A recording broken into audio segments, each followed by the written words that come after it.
Hey, before you watch this thing, hit subscribe, would you? Welcome to Sense of Style. Let's talk about players. I think there are two types of natural players. Although you don't have to be a natural to be a player. That book by Neil Strauss is called The Game. That's where the quote is from.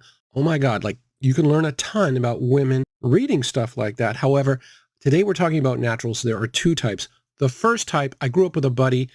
Oh my God, alpha male, hyper masculine, and he's French too, believe it or not. He is completely uninterested in women, doesn't really like women, but he does so well with them. Doesn't care about fragrances. He's never seen the channel, and he dresses like a bag of dirt.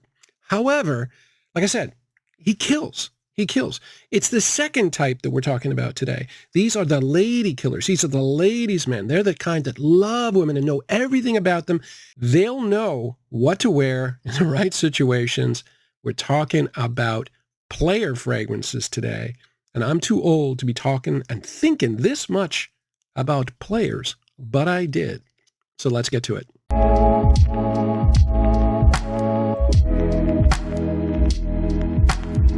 And then so I just went, "Hey, Brad Pitt! Hey, Brad Pitt!" And then he came over. He smelled like sandalwood. Really?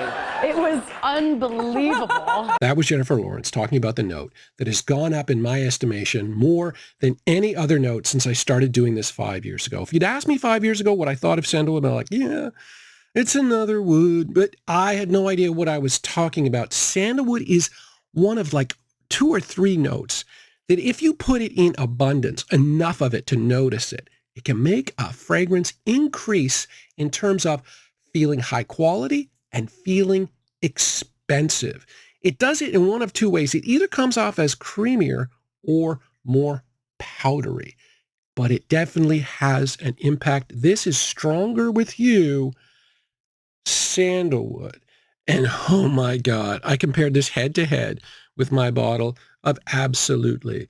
And I'm sorry, it just smells more expensive. Now, I do miss the rum in the Absolutely. You do not get it in the sandalwood. And I will say this, when it comes to the core of the fragrance, which is lavender, vanilla, and chestnut, man, that is a strong core. You really notice that throughout the entire line. And so there's not a huge amount of variation.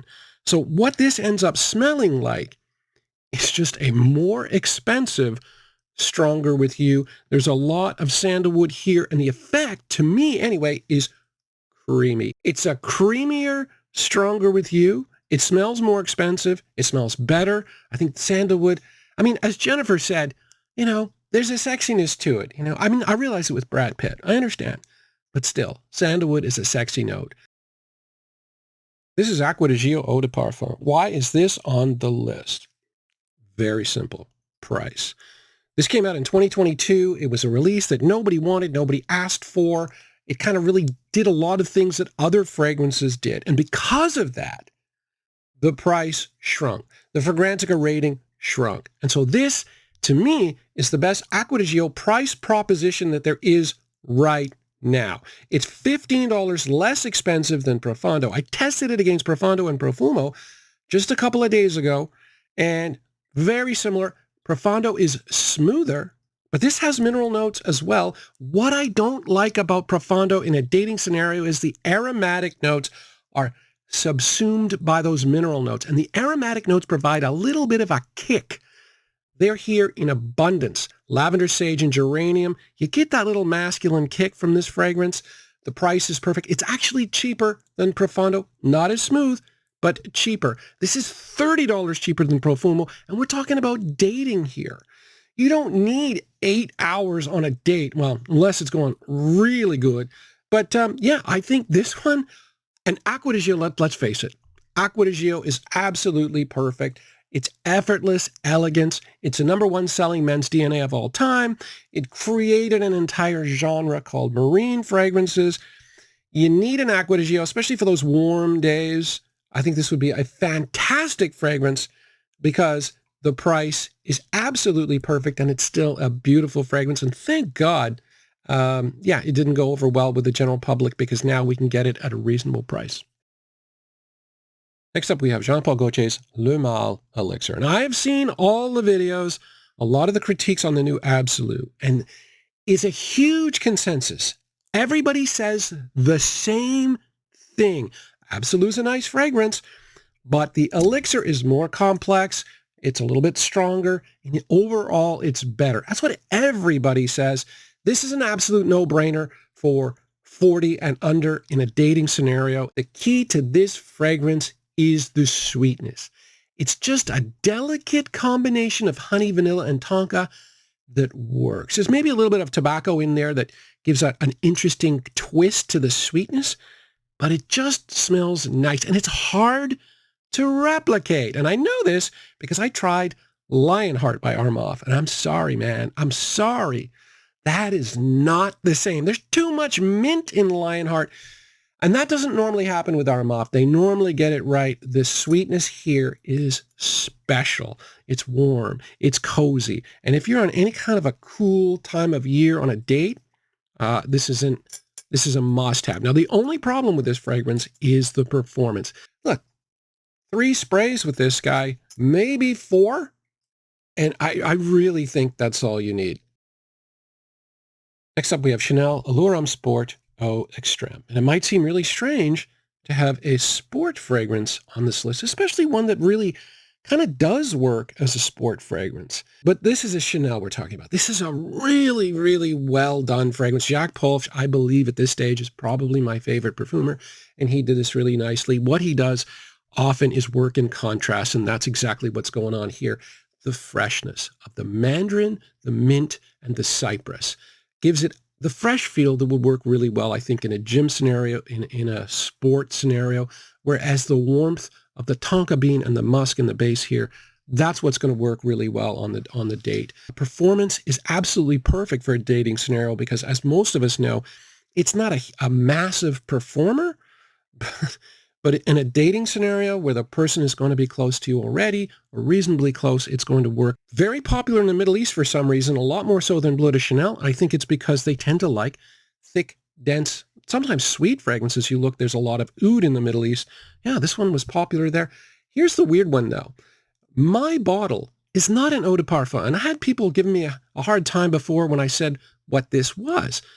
But you can get different bottles depending on where you live. I have an eau de toilette concentré.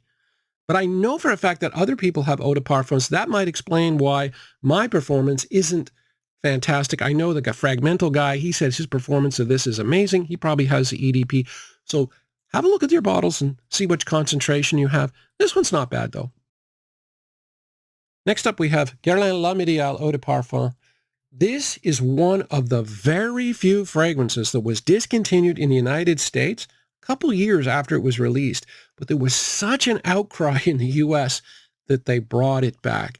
That is almost never done, and that goes to show you just how good this is. It is a kind of a, like I would say, a sensitive player, right? A guy who's a little, because this is a weird one. It's got a cherry vanilla note that does lean a little bit feminine. Now, it's got spices and leather in this as well. So, it's masculine enough, but it does have a little bit of a more sensitive, sweet, mild, softer edge. If you try this and you find it to be too feminine, then go to the extreme version. It substitutes that cherry note for plum, and it adds a little bit more leather. So it's slightly more masculine, although, to be honest, this one is definitely the most popular fragrance in the line, or at least in the fragrance community. I heard Jen Sons talk about fragrance number 6 in glowing terms in a video, and so much so that I went out and bought it the very next day. He said it's a fragrance that was really inexpensive, in this case $36, has really good performance from a house that normally does not perform well, and it smells very, very similar to the most popular fragrance in the Azzaro line, which is the most wanted. And I bought it, and I do not regret it, and I don't understand why it's not more popular. It's Perry Ellis Midnight. If this fragrance came out 5 years ago, or an equivalent fragrance that was this good and this inexpensive, it would be all everyone's talking about. But that has changed for 2 reasons. Number one, the rise of the Middle Eastern houses. Everybody now, especially the young guys, are looking to the Middle East for inexpensive fragrances. They've really cornered the market on it. However, this really belongs with everything in the Middle East in terms of quality for price. The second reason is just the sheer proliferation of fragrances. It's unbelievable how many fragrances are talking about these days, and then you're going to get fragrances like this that get lost in the shuffle. It's a beautiful combination of tonka, amber, vanilla, and the quintessential core of the line, which is mandarin and cinnamon. It smells awesome. And like I said, the performance, like normally Perry Ellis is a terrible performance, not this guy. If you're actively dating and price is important, this one is a complete no-brainer. Speaking of no-brainers, this is Parfum de Marly Layton. Now, the only reason this isn't higher is because of the price. It's a really expensive fragrance. It's more expensive than even the Chanel, but to me anyway, 40 and under, which are more likely to be players than people over 40, this is the fragrance that's really popular among men, and it works really well among women. Women really like wearing this as well. It is, after all, a unisex fragrance. It's a very simple combination of vanilla, cardamom, and fresh florals. There's a little bit of apple in there. It smells really good. It lasts a long time, but the price is prohibitive. And, you know, if you're going to be actively dating all the time, you're not going to want to spend a fortune. But, oh my God, if I had to pick one fragrance, even though I'm not a huge fan of this myself, I know how many people like it. I probably would go with that. Fragrance number 8 is my own little quirk. It's Nirvana Bourbon by Elizabeth and James. This is not a blind buy, but I absolutely love it. To me, of all the fragrances in my collection, this is the only super high quality scent that goes for half nothing. You can get a 50 milliliter of this for $37 at the discounters. And the only reason for that is it has tuberose. Now that will put off some men. This is actually marketed to women, but it's perfectly fine for men. It's a vanilla woody scent. That's simple notes, right? Vanilla, oak, and tuberose. So it's got that tuberose in there. To me, though, it gives it a boozy kick. Now, there may be some performance issues for some people, but in a dating scenario, you know, when you're talking, you know, a couple of feet, it would be fine. But the thing is, it's a very high quality scent, but it is not a blind buy because I like this. A lot of other people don't. So don't take my word for this one. Anyway, I did spend way too much time on this video for someone of, you know, my advanced age. However, you know, it's always fun. These are like little themes, little stories that I like to create so people can, you know, mix it up when you're watching fragrances. I don't know if there are too many players out there watching this, but anyway, thanks for watching.